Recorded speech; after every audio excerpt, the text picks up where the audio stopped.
Hello friends and viewers, আমি রীতা। আমার রান্নাঘরে আপনাদের সকলকে স্বাগত।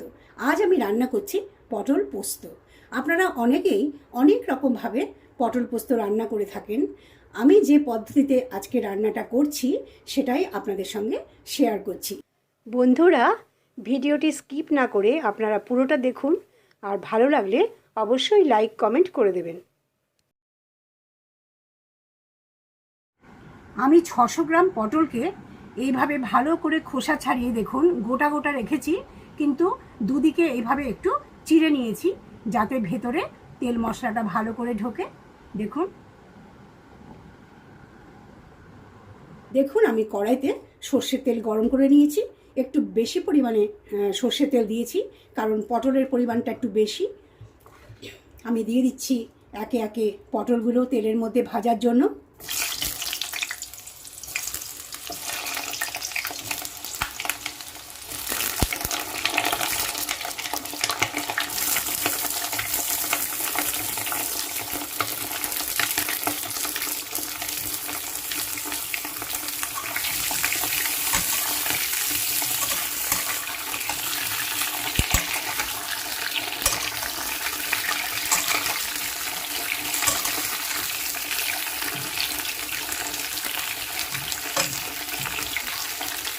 পটলগুলো আমি খুব ভালো করে ভেজে নেব। যেরকম আমরা পটল ভাজা খাই ঠিক সেইভাবেই আমি পটলটা ভাজবো। তার কারণ আমি এই রান্নাটাতে জলের ব্যবহার করব না। এই পটলটা ভাজতে আমার 5 থেকে 7 মিনিট সময় লাগবে। দিয়ে দিচ্ছি স্বাদ মতো লবণ, দিয়ে দিচ্ছি সামান্য হলুদ, কারণ নিরামিষ জিনিসে একটু হলুদ কম হলেই ভালো লাগে।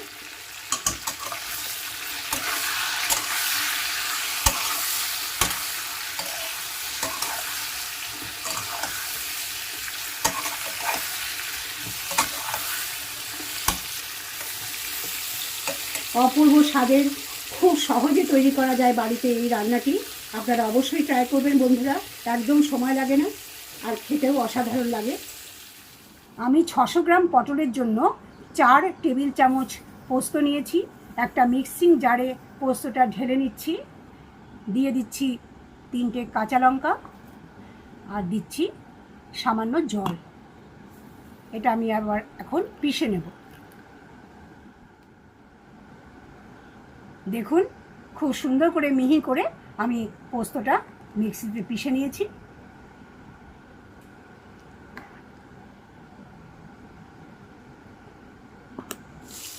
দেখুন পটল ভাজা হয়ে এসেছে, হয়ে গেছে। এই সময় মাঝখানে আমি একটু জায়গা করে নিচ্ছি। গ্যাসের ফ্লেমটাকে একটু কমিয়ে দিচ্ছি। আমি দিয়ে দিচ্ছি আমার পিষে রাখা পোস্ত।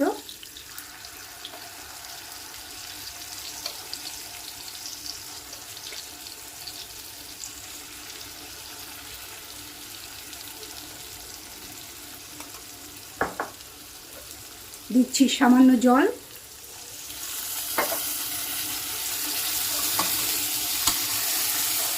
পোস্তর সঙ্গে পটলগুলোকে খুব সুন্দরভাবে মিশিয়ে নেব, খুব সুন্দরভাবে কষিয়ে নেব। এইভাবে পুরো খোসা ছাড়িয়ে পটল কাটলে পটল একটু নরম হয়ে যায় ভাজার সময়, তাই একটু সাবধানে উল্টে পাল্টে দিতে হবে।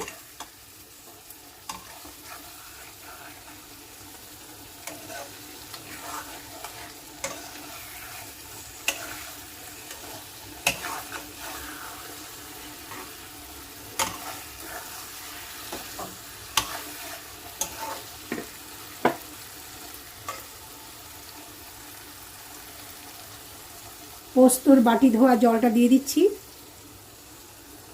পোস্ত বাটার সময় আমি লঙ্কা দিয়েছিলাম, এখন শুধু গন্ধের জন্য 2টো লঙ্কা আমি দিয়ে দিচ্ছি। গ্যাসের ফ্লেম পুরো কমিয়ে আমি এটা 3 মিনিটের মতো রান্না হতে দেব ঢেকে।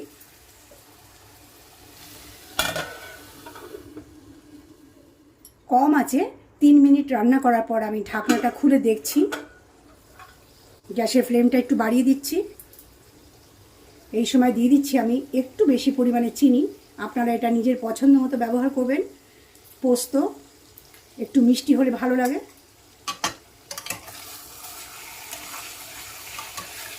খুব হালকা হাতে নাড়াচাড়া করতে হবে, কারণ পটলগুলো এমনিতেই খুব কচি ছিল, ভেতরে একদমই বীজ ছিল না, সেই জন্য আমি খুব হালকা হাতে নাড়াচাড়া করে দিচ্ছি। পটল ভাজার সময়ই সেদ্ধ হয়ে গেছিলো, সেই জন্য আর কিছু করার প্রয়োজন নেই।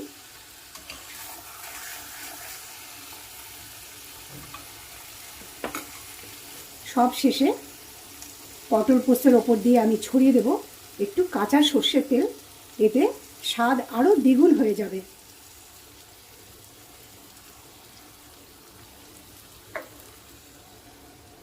এইভাবে ঢাকা দিয়ে আমি কম আঁচে 30 সেকেন্ডের মতো রেখে দেবো। 30 সেকেন্ড পর আমি ঢাকনাটা খুলে দিচ্ছি। দেখুন পটল পোস্ত রেডি হয়ে গেছে। সামান্য একটু নাড়াচাড়া করে আমি গ্যাসের ফ্লেমটা বন্ধ করে দেবো।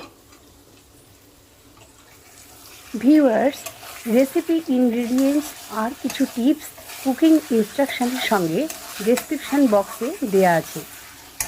আমার অন্যান্য রান্নার রেসিপির লিঙ্ক ডেসক্রিপশান বক্সে পেয়ে যাবেন।